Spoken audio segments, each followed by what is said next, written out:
Vincent Malloy is 7 years old. He's always polite and does what he's told. For a boy his age, he's considerate and nice. But he wants to be just like Vincent Price.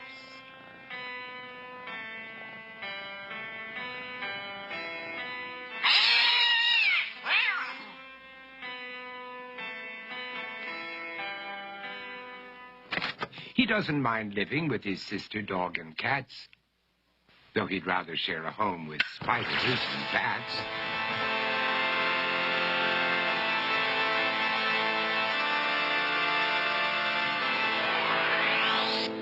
There he could reflect on the horrors he's invented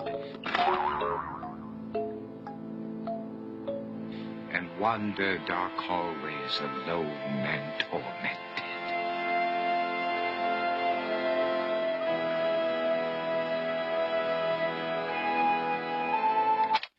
Vincent is nice when his aunt comes to see him, but imagines dipping her in wax for his wax museum.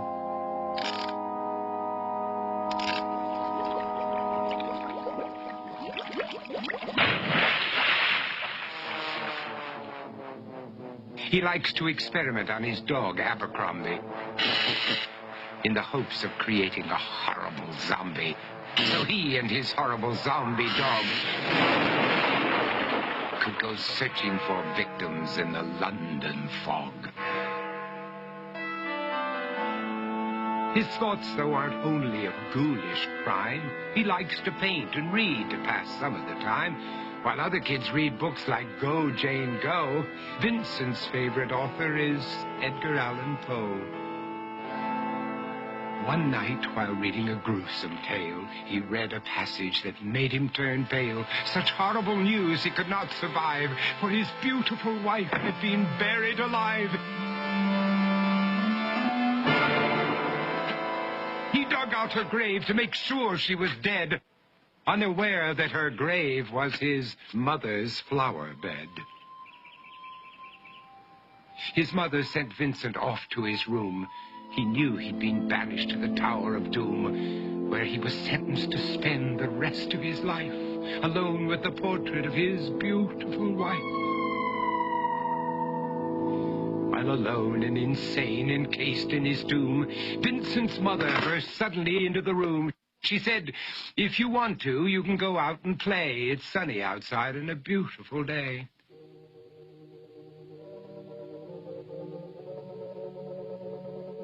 Vincent tried to talk, but he just couldn't speak. The years of isolation had made him quite weak. So he took out some paper and scrawled with a pen, "I am possessed by this house and can never leave it again."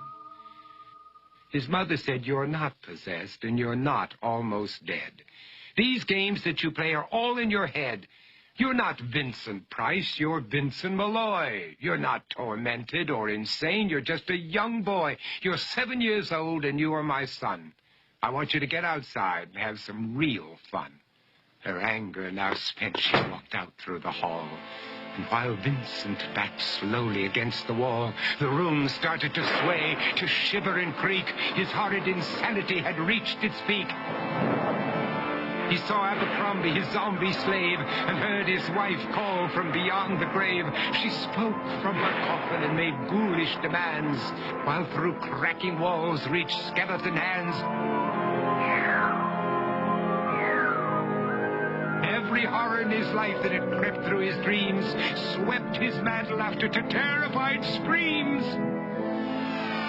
To escape the madness, he reached for the door, but fell limp and lifeless down on the floor.